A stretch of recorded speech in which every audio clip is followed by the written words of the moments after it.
Whenever you're ready. Hi, I'm Sam Reed, and this is Liner Notes. At the time, like in my relationship and just in my life, you realize too that every song is a love song. Every song is a love song. A hate song is a love song. It's it is. It's all love, you know. And so as I started writing the music,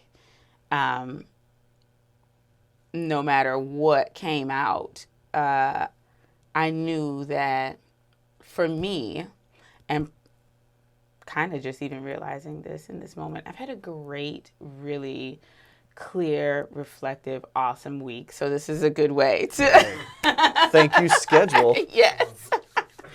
But I'm kind of just realizing right now, like I said, I was dealing with depression and trying to get through some things in my life, but the music came from the place within me that is love. So no matter what came out, this is love, because this is what love is like for me, and love is not one thing, and you know what I mean? And I hate you so much right now, as Khalees would say. But you know, even that comes from your place of love, because you can only feel that strongly, truly, from that place, in my opinion, for me.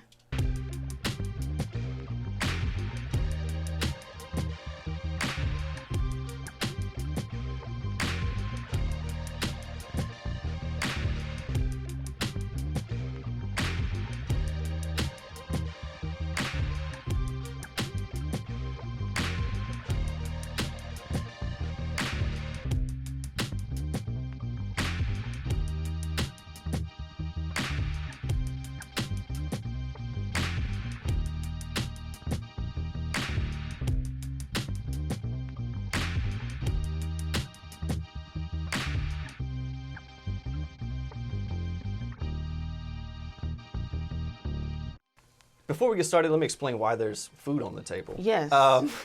So we have partnered with 2 local companies because we're trying to like tie all of Richmond together. Yeah, the sounds, absolutely. the sights, the tastes. I don't really want to touch smell or touch. You know what I mean? Like I want to leave those alone. But for the taste of it, we partnered with Honestly Smoked Jerky, which is actually Alex's company, but it's like all natural beef with none of the crazy stuff that you don't want in there. So it's really good. You do the thing better than I do. Go ahead, sell it.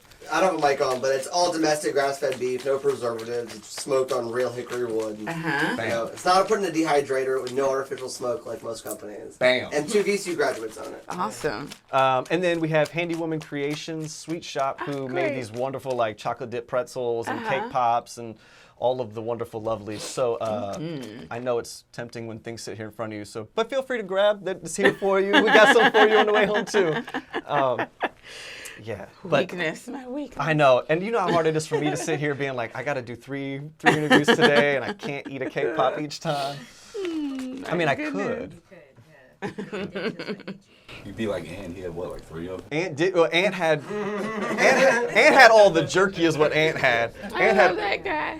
He had the cake pop at the end. Yes. Just, like he was giving us all the sounds of like. Yo, he was gross. Get ready for some ASMR. He was like, this is ASMR right now.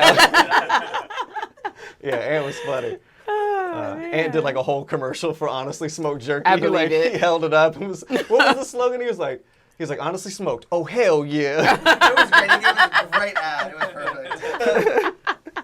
Hey, it was funny. That's awesome. That's my guy. When did you meet Ant? How did you come across Ant? I met Ant at church. Oh. I did. Believe it or not. Years and years ago. I mean, in all honesty, and it sounds totally crazy as I say it, but almost 20 years ago. Dang. Yeah. 15. That makes sense though, because 15 years ago. the But Lion that's King almost came out like 20 what, like years. 25 years ago? So, You're like, what? 20 years ago is a lot closer to now than I thought. I was thinking mid 90s or early 90s. No, but it's- almost like 20 years ago, 15, 20 years ago. His mother is a member of the church that my dad pastors. So when my dad first started at that church in particular, that's when I met him. Richmond's so small. Richmond's so. What is it about like church and musicians that kind of is like a breeding ground for Well, Richmond I mean, musicians? like the music, man. There is nothing like gospel music. There isn't, and a lot of the musicians in Richmond, that's where it's not necessarily it's not their formal training, like if they went to the music school, VCU or wherever, but like I feel like it's part of where you learn how to feel music. I do. Because you can tell the difference. Not that one is better than the other, but there is sometimes a different feel, and not sometimes, always a different feel and emotion behind like a musician that's played at church. Because what's like the training for, a church band member? Like, is it just you kind of working with other artists and getting better? Or is it more theory based? Like, what's? It's just you working with other people and getting better. It's just like working musicians that are like, what church can I play at on Sunday? Like, you know what I mean? It is. So it's really just a working together and a blend together of people. It's probably one of the most important for musicians that do play in church. It is their most important time of experiencing like some sort of unity, I feel like, musically, and it makes it easier when you get out into the world and you're in bands and stuff like that. So like, I mean, Devon still comes back and plays. He plays at my grandma's church. That's amazing. So, And he's traveling all over the world. Exactly. But when he's at home, he's at church.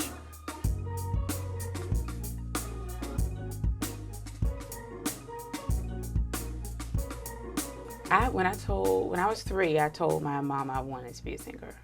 I knew I could sing. I did. I knew I could sing.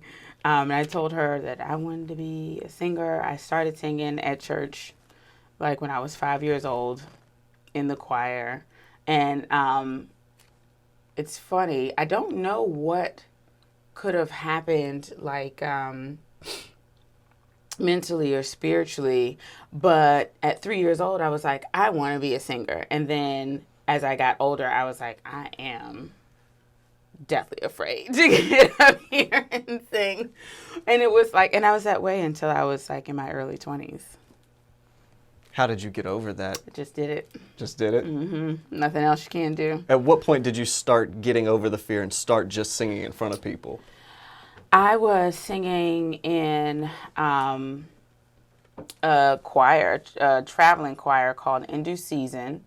And we traveled around. And the director of the choir, I sang in his choirs. He used to do something called Henrico Countywide Choir when I was younger. So I sang in his choirs from the time I was a kid up until I don't want to say too old, but I got pregnant very young. So when that happened, kind of backed away a little bit. I was about 19, and then got back into his another choir that he did, and he knew I could sing, and he was just going to have me do it anyway. He knew I could sing, and he knew that he could count on me to, I was going to be there, and I knew all the parts. So if somebody else wasn't going to be there, so you're going to sing soprano today, you're going to sing alto today, you're going to sing tenor today, it's whatever. And so he really helped me. Jake Holmes is his name. And through him, I met Mark Ingraham, who I still do a lot of things with, like live stuff musically. Yeah, that's when. So you start singing again. You're singing in church. When and how did you decide, like, I think I want to write my own music? I had been writing my own music, and just never. I'd been writing my own music, but wasn't necessarily in the position to record, and hadn't really thought about it because I'm a person that writes, all the time anyway. I get up and I write in my journal still. Like, but from that choir experience, it was funny. I connected with some people that decided I was going to be this huge like neo soul thing, but it didn't feel good to me. So we recorded all this music, and I went back and I had it was stuff that I had written that we took and they made it super jazzy, which is fine, but not necessarily what I wanted to do. And so we recorded that stuff, and I hated it and left the project right there where it was. Wow. Yeah, so that was the first time recording some of my music, and I want to say, I always have to think about how old my kids are. That was, John was 14. So that was about 14 years ago. 14, 15 years ago. Dang. Nice. So you leave a project that like, this is not the sound that I'm trying to have. This is not what you're trying to do, which is good because then you can at least like scratch off a whole, like, you can narrow your search down a little bit. So you go from that. Where do you go from there musically? Like, what music are you trying to create and who are you linking with? I had no idea what kind of music I wanted to create. I just knew what I didn't want. And I love neo soul. I love Erykah Badu. I love Jill Scott. I love, and that's where things were then. So that's what they were trying to create. But I just knew that I didn't want to be in a situation where somebody was trying to, someone else was trying to create who I was, from song to song, or even like, they'd say things to me like, take the rasp out of your voice when you sing that. Don't, you know what I mean? Just stuff like that. I didn't know what I wanted to do, but I knew I didn't want to be in a situation where someone else was trying to make the decisions for me. I started singing in this band called the band Belief, and started writing a lot more because now I have musicians that I meet with every week, and one I still work with him, Carol Ellis, when I do shows. He plays bass now than he was keyboard player. But started working with him and started writing more, and then what did I do next? Oh, I did, can I say 105.7? I can say them, right? It's fine. Yeah, sure. Yeah. They had a band. No, actually, no, don't. We don't mention anybody else. This is strictly here, RVA. Don't whisper nothing. There's no logos in here. Ain't nobody getting no love. I swear. Right?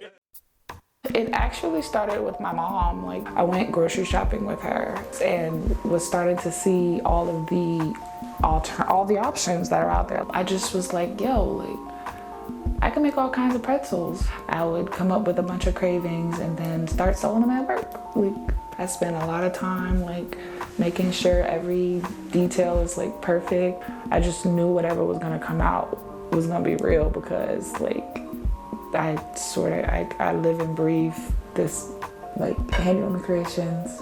It was really important for us to be able to provide something for our vegan community, gluten-free community, our sugar-free community. The pretzels are like pretzel ladies. The cake pops are lady cakes. So just kind of trying to pour into that feminine energy and that, I can have kids and still own my own business. I can do it all.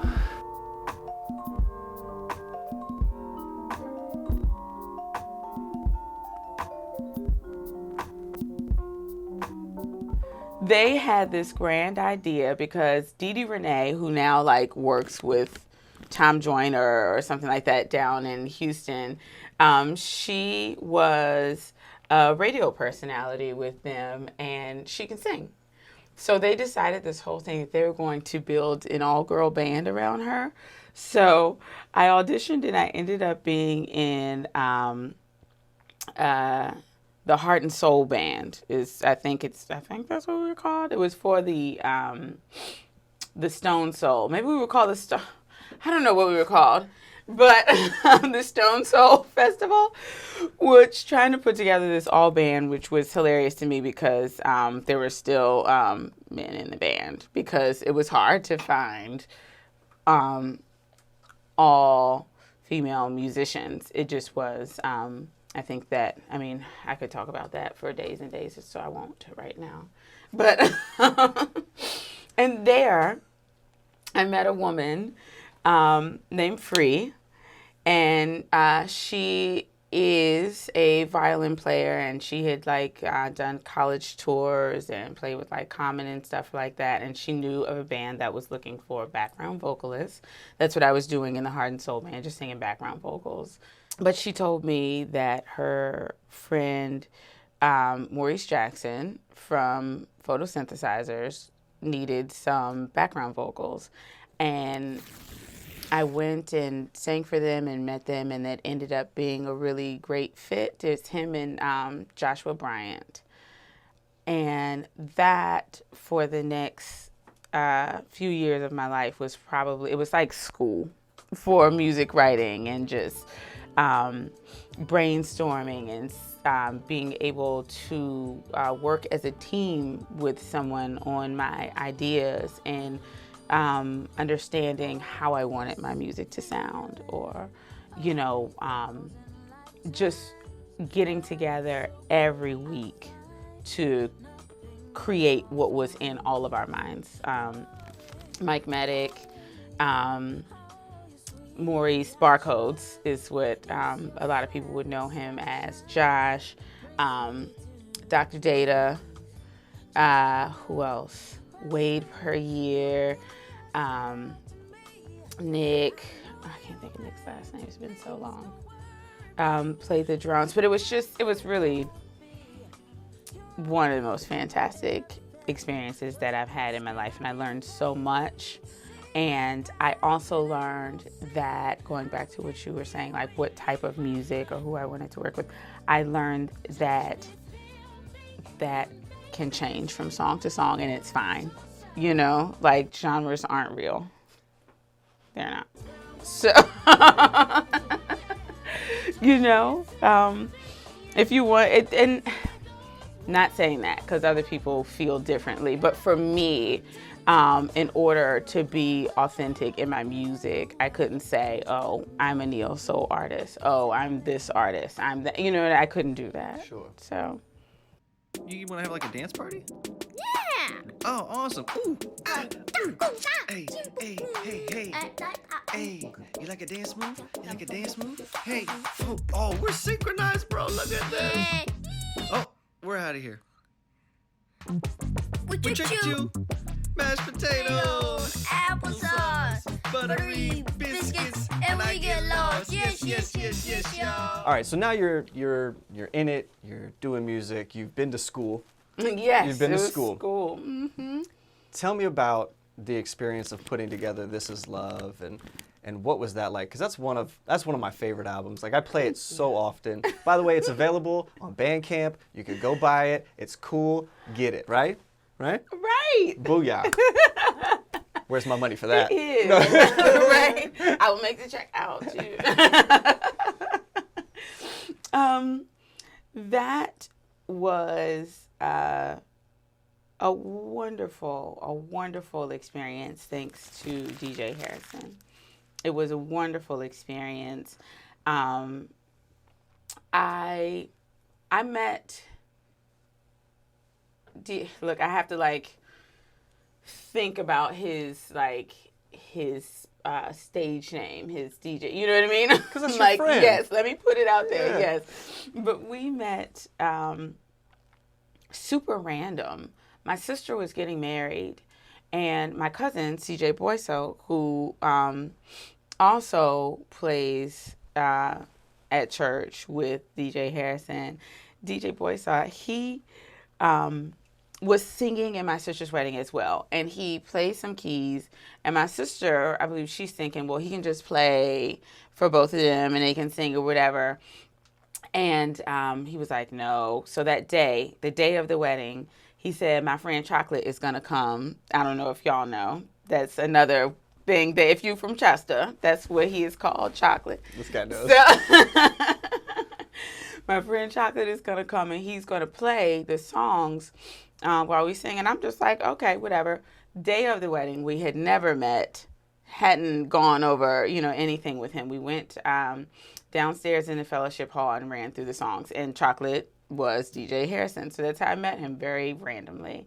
And then ended up singing in a band called Beast Wellington and showed up to rehearsal. And there he was the drummer. So forever we're like, we're going to make music. We're going to make music. We're going to make music. And recorded one song together before This Is Love called Hypnotize. It's on SoundCloud. And it was probably one of the most fun times I had coming up with an idea, for a song. But we finally got to a point where we were able to make some music. He was just sending me tracks. I, strangely enough, was dealing with, depression and trying to, just take my mind off of it. So I was writing, and he was sending me stuff. So I tell people all the time, I said, I just kind of sat down and wrote a bunch of music with my friend, trying to make myself feel better. Like that's what it is. But it was, it's hard to even describe, what it was like, because of the how I was feeling at the time. And then it was winter. Also another very sad blah kind of No sun. Yeah. It was like my sunshine, man. And I don't know what it was about the state that I was in, or the time of year, or that time in the universe or whatever, but everything was a song, every single thing, everything. I'd take my kids to school and look and be like, oh, the clouds are pretty. And then it's like, every time the breeze whispers me, and it's like a whole song. So it was easy. I guess that's what I could say. Wow. Did it help? Like that catharsis of writing kind of help you out? No. No? That happens sometimes. No, because then, and I think that no matter what state of mind you're in when you're creating, every artist probably deals with this, then people have to hear it. Yeah, that's a big thing. And then people have to hear it, and you feel so exposed, and then knowing how you felt in the moments when you wrote it, and then hearing other people's interpretations, which music should absolutely be. When you give it to the people, it is open for interpretation. There are songs that have helped me through things, that may have affected someone else in an opposite way. It's open for interpretation, but that's really hard. That's really hard to get over. That's not what I meant when I said that. What are you talking about? I didn't want to talk to people. I didn't want to interview. It got really weird. So, which doesn't, it may have taken away from the project for me a little, and I hope you're not disappointed to hear that, because sometimes people are. It took away from it for me a little bit, getting things out was never truly meant to get it out and give it to the world. You know what I mean? And at the same time it was. But I don't, you know what I mean? It was just it was a tough thing to let go of. Sure. So I'm gonna have this baby and then I'm gonna give it away. You know what I mean? It's hard. Yeah. It's especially if you put yourself really on to the album, because then you really are showing people who you are. Yeah. And we're all, to an extent, yeah, or to no extent, we're all scared of being judged. Exactly. Even though we say we don't care what other people think, when it really comes down to it, I think we all kind of do.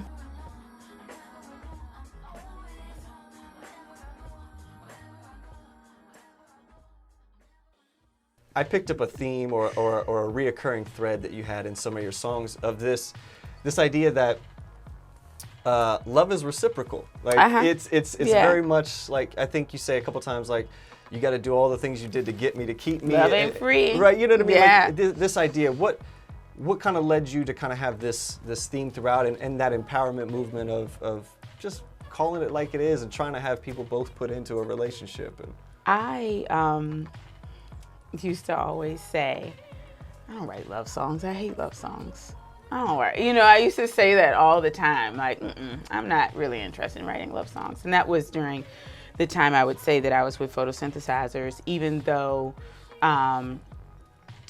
we were writing so much and doing so much. It wasn't them telling me love song sucks. It was me. Like, I don't want to do love songs. That's just not what I do. And also, like, we got so deep into our subject matter, like, addiction. We wrote a song when there was the oil spill in the, you know what I mean? Like, just stuff like that. So, but I would say I don't write love songs. I just don't. I don't like to I don't usually gravitate to songs that, I'm trying to find a way to put it to where it doesn't offend anyone. I don't like to feel weak at any time. I, at that point in my life, was not someone that was going to beg for forgiveness or get, you know what I mean? So then I got to a point where, at the time, like in my relationship and just in my life, you realize too that every song is a love song. Every song is a love song. A hate song is a love song. It's it is. It's all love, And so as I started writing the music, no matter what came out, I knew that for me, and kind of just even realizing this in this moment, I've had a great, really clear, reflective, awesome week. So this is a good way to thank you, schedule. Yes. But I'm kind of just realizing right now, like I said, I was dealing with depression and trying to get through some things in my life, but the music came from the place within me that is love. So no matter what came out, this is love, because this is what love is like for me, and love is not one thing, and you know what I mean? And I hate you so much right now, as Khalees would say. But even that comes from your place of love, because you can only feel that strongly, truly, from that place, in my opinion, for me, maybe not for everybody else.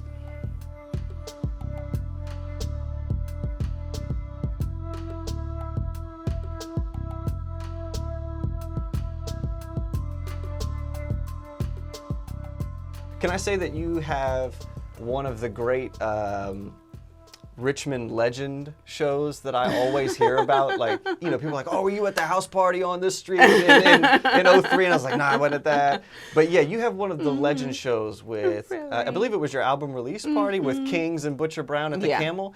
That's one that's like kind of lived past its days. Like, what was that night like? That night, I wish I could have enjoyed it more. Because I still tell people, like I just recently told my girlfriend, I was like, you never saw Kings?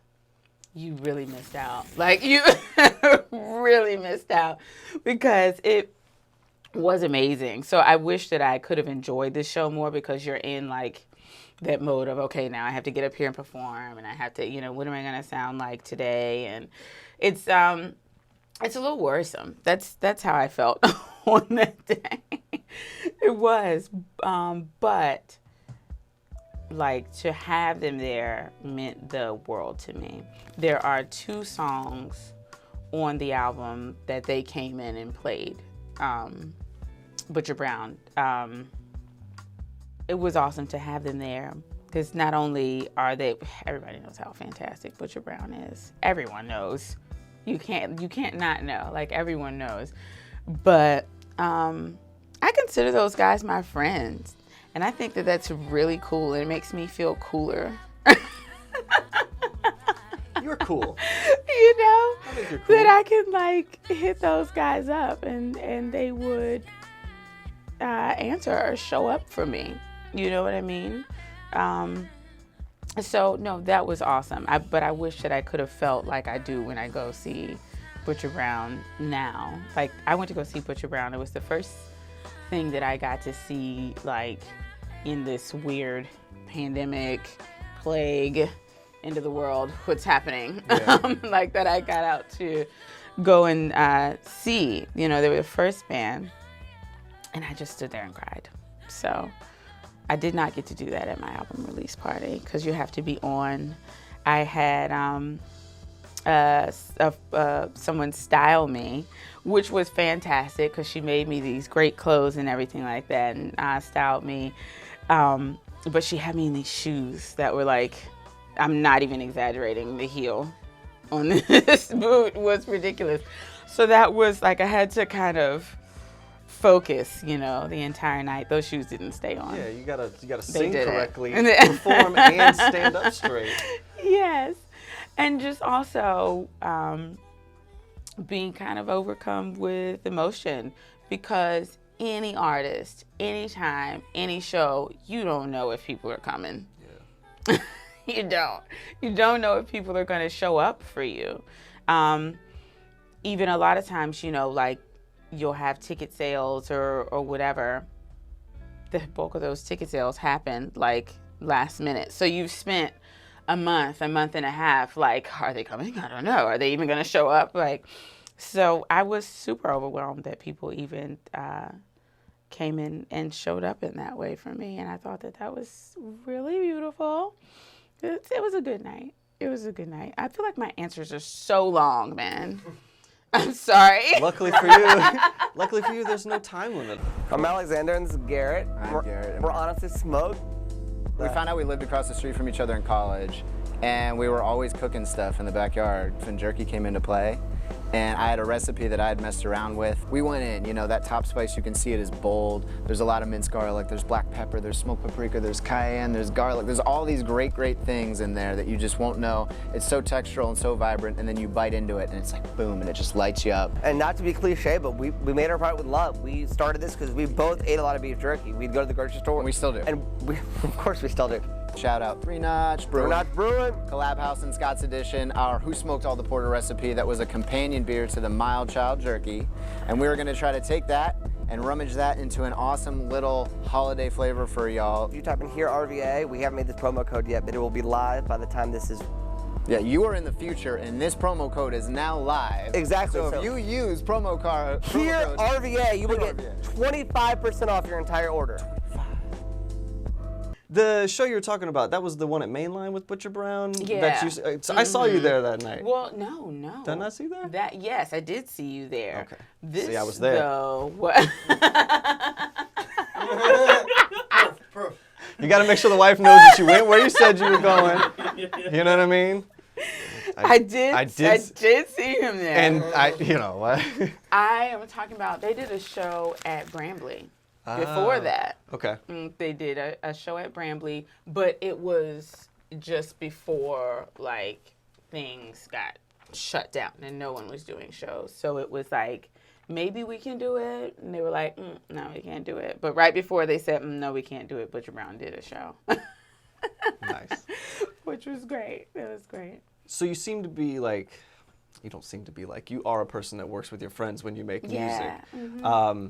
And one of your, from what I can tell, good long friends is Calvin Presents. Yes. And I kind of wanted to bring up, yes, shout outs to Calvin Presents. I always say it's my son, Calvin. Man, I love him like I love my kids. He had an amazing setup going at the Dark Room with the Roots Jams on Monday nights. I love those. He's awesome. But you guys, in the middle of the world breaking with the pandemic and all the George Floyd protests and everything that was going on in Richmond, you guys released a song called Here that really kind of spoke, not necessarily to that moment, but all moments. What was the motivation behind kind of making that record, and what did it feel like to you? Calvin Brown is a genius. I say that about him regularly because he is. I've never seen a mind that works like that. Musically, and even having been able to experience him as a friend and as the person that he is, and, you know, go through things with him and talk through things. Like, I've never met someone like Calvin. And so, in all honesty, I'm saying it here right now, Calvin called me and I sang the song. It was good to go. I did what he asked me to do. And he knows I will always do what he asked me to do because I trust him in that way musically. Like, it was very little that I did. He wrote the song. There were some parts I was like, well, can we say this instead of this? And he's like, yeah. But I really just appreciate completely how he sheds the weight of the world, and it's musically every single time, and he will put all of it into a song. He spent a lot of time out at Marcus Davis Peters Circle and things like that. So I think during that time, he lived right over there, like very close to the area. So he would tell me, like, you know, did you hear the sirens last night? That type of thing. And strangely enough, I heard them in Blackwell, like, because it was that crazy out there, you know. But it was like he was in the middle of it the entire time. And he took all of that and put it into the music. Like, but that's how he deals. And it's one of the most beautiful things that I've ever seen. So I showed up and sang the song. That's what I did. But I totally felt the same feelings as him. And I think that's why I work with my friends, because I know we're generally on the same page, you know, even when we're not on the same page when it comes to music and expression, authentic expression, like, we are on the same page. So I can't, like, the last few times that we've gone to sing the song, like, I've had to do the thing where they say, put your tongue at the roof of your mouth, because it makes me cry to think about last year, man. Like, it does. It does. So that was Calvin. I just sang.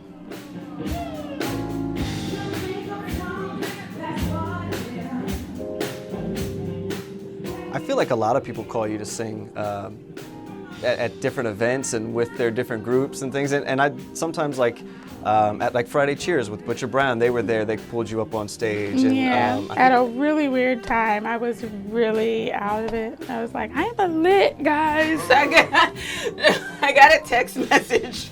I'm like down enjoying the show. And I look at my phone and I have a text from Morgan. And he's like, you want to come up here? I was like, I am lit. He texted you from the stage? Yes, he did. So I didn't know that was about to happen. Oh, man. I probably bought the first ticket that was sold for that show. So I didn't even know. I didn't. Well, you said, that's, I didn't know that was super buddies, random. Man. Yeah. Mm-hmm. Well, it's very random. You came ready to go. How many, like, different ensembles or groups can we find you as a part of right now? All of them? That's what it feels like. Are you singing the Here RVA theme song for Liner Notes? Is that are you in all the bands? Let me know. Okay. It's produced by by Antha Cymbal, so, you know. Let me know. I got you. But first, of course, I have to say No BS. No BS Brass Band, my homies, my brothers. That's been most excellent experience. I want to say it's been 3 years now, you guys have new music coming out. Yes, and that has been a lot of fun because I've been able to do some writing over a gigantic brass ensemble, and I'd never done that before, so that's cool. How is that different Yeah. from writing over, a standard band or something like that? It's not. It's really just a different sound, and I say it's not different because I've just been so fortunate to be in these situations since that very first situation, and I think I needed to have that first situation where they were like, we're going to make her the next Erykah Badu, and she's going to wear her head wraps and do whatever. Neo-soul sensation. You probably got some nice head wraps out of it. I don't know. Right.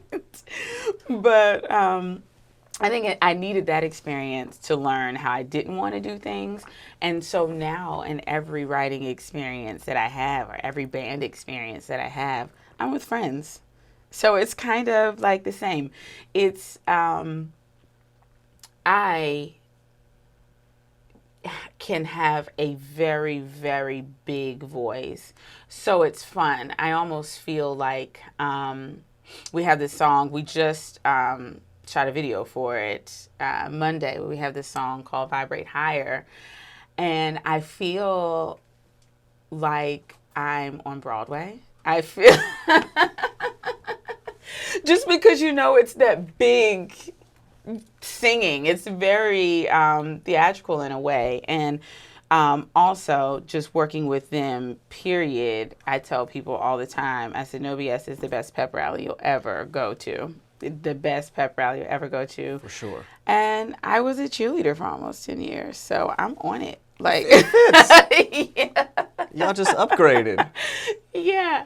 So it was a good experience, but honestly, it's always just great being around them and working with friends again, And when I started recording outside of that neo-soul situation, the first place I recorded was at Minimum Wage Studios with Lance. So it's like, it's come back around, it's like a full circle thing. So it's super cool.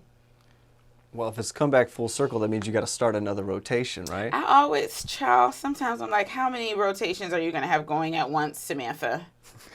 This is ridiculous. But So you got all the rings. This is like on your yes. You're super hula hooping. What goals or aspirations do you have for your music going forward? Like things that you want to create or sounds? I really want to, I also sing with a band called Dance Candy. We do like a lot of private parties, weddings. Every Thursday night, we completely melted people's faces for years, and then it was really hard for them to go to work the next day. But sorry, people. Sorry, guys. Sorry you had such a good time. Your faces were melted. But, I have done a lot of like weddings and private events and stuff like that with them. I want to do less of that, and I have been doing less of that so that I can kind of move into my own space and move into these own sounds, which are I would love to do like meditation and chanting and things like that, but in my way, like with a producer who produces hip hop, R&B, whatever type of music. I would definitely love to get into doing meditation and singing, but also speaking more. I hope that doesn't hurt anybody's feelings. You might hear less of Sam Reed singing and more of Sam Reed speaking on projects, because I feel like it is important to hear the words. I feel the same way. And we can get caught up on a melody that's that someone is singing, and I have really learned so much and found so much clarity. I'd like to be able to sing people through some things, but I think that we sometimes just like need to talk to Auntie Child. Like sometimes you just need Auntie need to sit down and tell you some things, you know.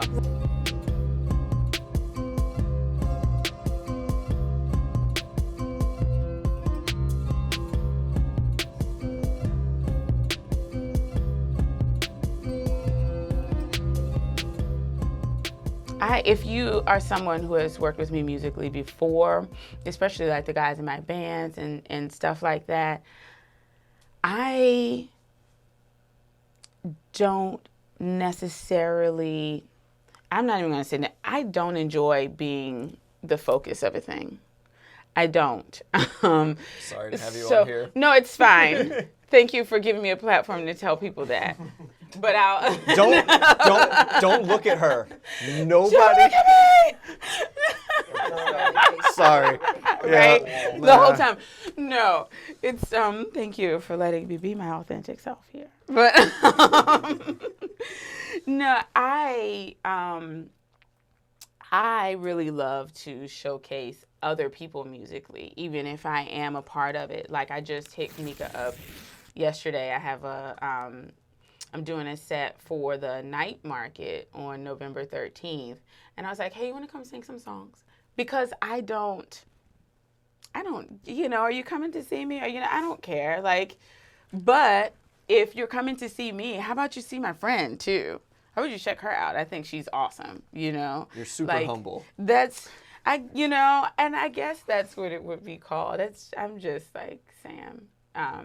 So, and even in speaking more and chanting, which can be repetitive, it's going to be like in English. I'm not going to appropriate anybody's culture. That's why I'm trying to figure out how to do it the right way and the way that is authentic to me. But let's showcase this producer. Let's showcase this DJ. Let's showcase this musician. And I can be a part of that, but I don't want to be what that is for someone. You know, does that make any sense? That's kind of what I'm doing here with this. It's like I'm creating this to help like Yeah. shine, but like I don't really want to do it. Like they were yelling at me because I didn't even point a camera at myself for like most of these interviews. And they were like, you have to be. I was like, I don't. Going back to like people missing the point or the lyrics of some music, do you have a song that you loved growing up and then realized later on like what it really was? Everybody's got that experience, I feel like. I'm sure of it. Okay. I know yours was OPP. Yeah. Ciao. Yeah. Yeah, 4-year-old singing You Down with OPP. Oh, it's all good. I worked in daycare, like one of my first jobs, and I was with the after school kids, and they're still very young, like elementary. And I'm telling this little girl to stop singing Fantasy by Ludacris. Like, baby, you have no idea. Don't sing that. She was like, I sing it all the time. Like, because the kids have no idea. They have no idea. But so, you know, and I can separate things, you know, because we're also in kind of a different world now. But, man, BBD, when I listen to a lot of their music today, I'm like, what? Are you serious? Backstage, underage, adolescent? How you doing? Yo. Do Me Baby is this song? So, you know who? I was in the airport one day and that came on. And I was like, what the? Are you serious? I couldn't, like, we just didn't even, and I honestly don't even know if our parents or older people really paid attention to that in the way that they do now. You know, like, yo, that's wrong. Yeah. Rick James, she was only 17, but she was freaky. Right? So that was his justification. It was so wrong. It was so funky. Exactly, you know? And also, like, times have changed. I think we have, we have more respect, or at least not all of us, some of us do, but we're trying to acknowledge and have a little bit more respect and consideration for the underdeveloped mind and the development of children, I think. Yeah. You know what I mean? I don't think that that was something that was thought about in creativity for a long time, because it's kind of like, especially with women, it's like she has breasts, so she's, you know, old enough now to be taken advantage of, and that sucks, you know? Yeah. So yes, BBD, y'all hurt me deep.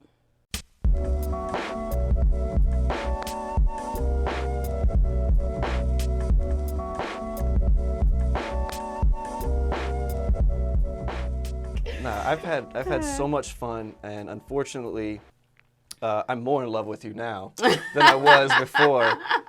Because we've met, you know, had small conversations out, but this is a good full-length conversation. Oh, good. I don't know if this counts as a date or not, but it went well.